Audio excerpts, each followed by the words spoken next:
Halo semuanya, bicara tentang iklim, apa yang kalian ketahui tentang perubahan iklim?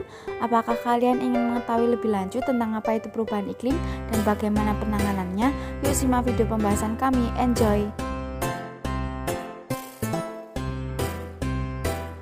Adalah kondisi cuaca di wilayah tertentu dalam periode waktu yang lama. Iklim menentukan berbagai aspek kehidupan, misalnya tanaman apa yang tumbuh dan ciri-ciri hewan yang ada di sana. Dengan mengetahui iklim, manusia bisa menentukan tanaman apa yang harus dibudidayakan sebagai bahan pangan. Dengan iklim, kita juga bisa bersiap untuk menangani bencana alam. Selama bumi masih ada, takkan berhenti-henti musim menabur dan menuai, dingin dan panas, kemarau dan hujan, siang dan malam. Kutipan ini diambil dari kitab Kejadian 8 ayat 22. Tuhan telah memberikan bumi ini bagi manusia sebagai ruang hidup yang harus dipelihara. Konon tak ada tempat di bumi ini dengan iklim yang sama persis, namun iklim satu wilayah dengan wilayah lain bisa cenderung sama. Ini terjadi karena posisi daerah tersebut terhadap matahari. Berdasarkan matahari, para peneliti membagi iklim yang ada di bumi menjadi 4 jenis, yaitu tropis, subtropis, sedang, dan dingin.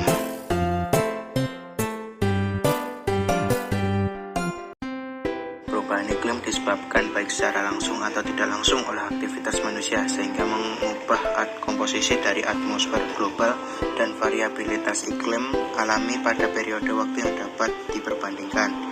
Komposisi atmosfer global yang dimaksud adalah komposisi material atmosfer bumi berupa gas rumah kaca atau GRK, yang diantaranya terdiri dari karbon dioksida, metana, nitrogen, dan sebagainya. Pada dasarnya, gas rumah kaca dibutuhkan untuk menjaga suhu bumi tetap stabil. Akan tetapi, konsentrasi gas rumah kaca yang semakin meningkat membuat lapisan atmosfer semakin tebal. Penebalan lapisan atmosfer tersebut menyebabkan jumlah panas bumi yang terperangkap di atmosfer bumi semakin banyak, sehingga mengakibatkan peningkatan suhu bumi yang disebut dengan pemanasan global.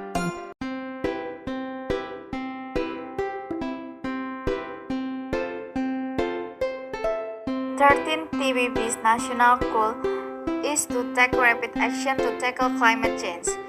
In order to achieve the national goal of tackling climate change in 2030, 5 targets are set which are measured through 8 indicators.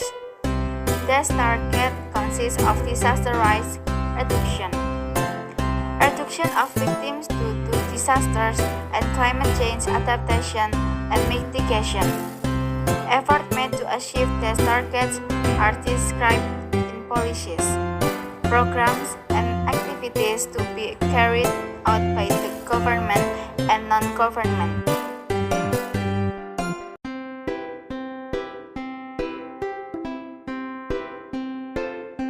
Secara teologis dapat dikatakan bahwa manusia dan alam adalah ciptaan, properti, dan bait Allah.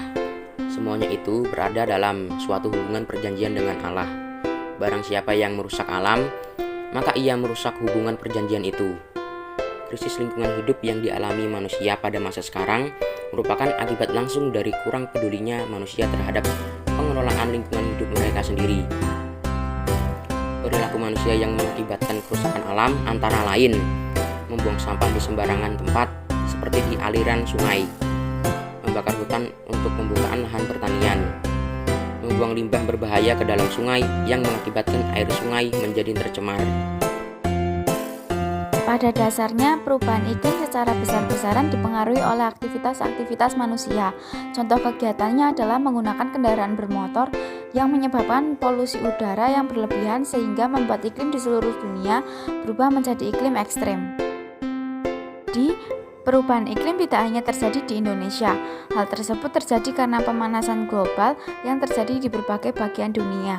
Penyebab pemanasan global adalah meningkatnya polusi akibat karbon dioksida dan metana, mayoritas disebabkan oleh aktivitas yang dilakukan manusia. Penyebab pemanasan global lainnya adalah penggunaan listrik yang berlebihan. Hal ini karena listrik diproduksi sebagian besar menggunakan batu bara dan batu bara juga hampir murni karbon, sehingga pembakaran yang dilakukan ialah dengan menggabungkan oksigen yang menghasilkan CO2, penyebab polusi udara yang mengakibatkan pemanasan global. Penyebab terjadinya perubahan iklim adalah masyarakat Indonesia banyak yang belum bisa menerapkan budaya bersih. Contohnya, masih banyak orang yang membuang sampah sembarangan sehingga dapat menyebabkan banjir. Di Indonesia masih ada oknum yang suka membakar hutan untuk membangun gedung perkantoran, sehingga menyebabkan polusi udara dan berkurangnya pepohonan. Masih banyak masyarakat Indonesia yang korupsi, boros emisi, dan sebagainya. Semua itu adalah sikap yang menunjukkan tidak cinta terhadap tanah air, karena tidak peduli lingkungan di negerinya sendiri. Jika dilakukan terus-menerus, hal itu merupakan ancaman bagi bangsa Indonesia dan dapat merusak citra dan identitas bangsa. Sebagai generasi muda, seharusnya kita menerapkan sikap cinta tanah air supaya terhindar dari gangguan, ancaman dan serangan dari luar. Contohnya adalah peduli terhadap lingkungan supaya mencegah pencemaran lingkungan, menanam pohon di sekitar rumah.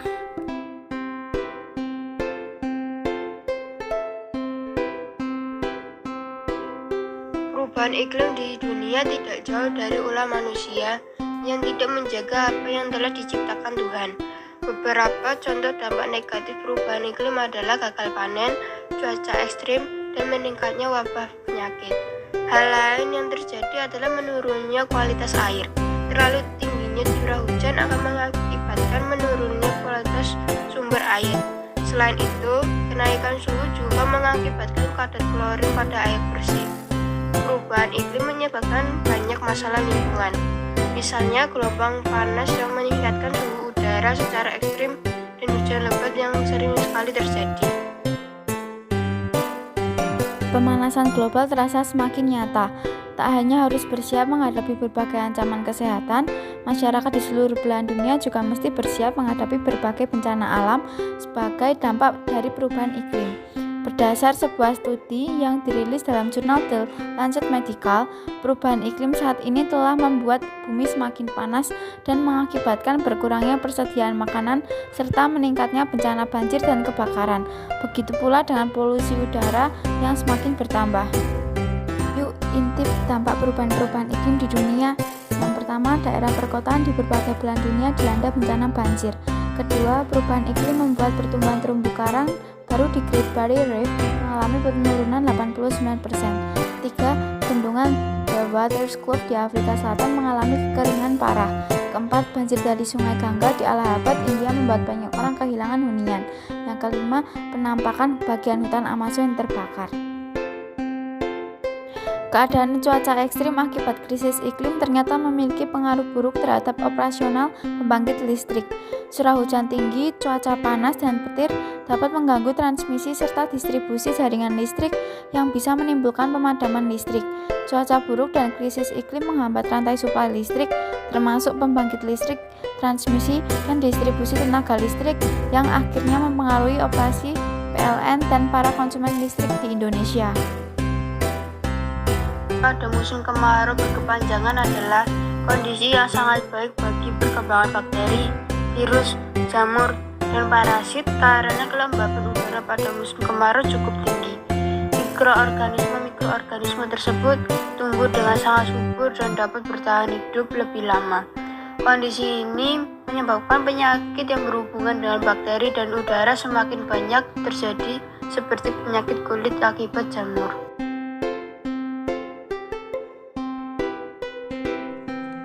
Satu, pada sektor energi yang bisa dilakukan adalah mengurangi subsidi bahan bakar fosil. Kedua, sektor hutan mempertahankan lahan hutan dan memperluas area kehutanan. Ketiga, sektor gedung menerapkan energi dan label terhadap berbagai peralatan, regulasi, dan sertifikasi gedung.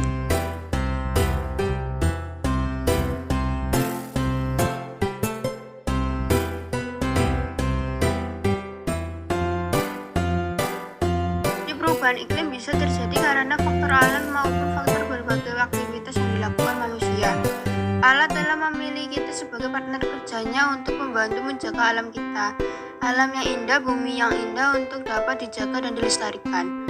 Menjaga alam juga dapat mencegah terjadinya perubahan iklim dan merupakan bentuk bela negara atau bentuk nyata cinta tanah air kita.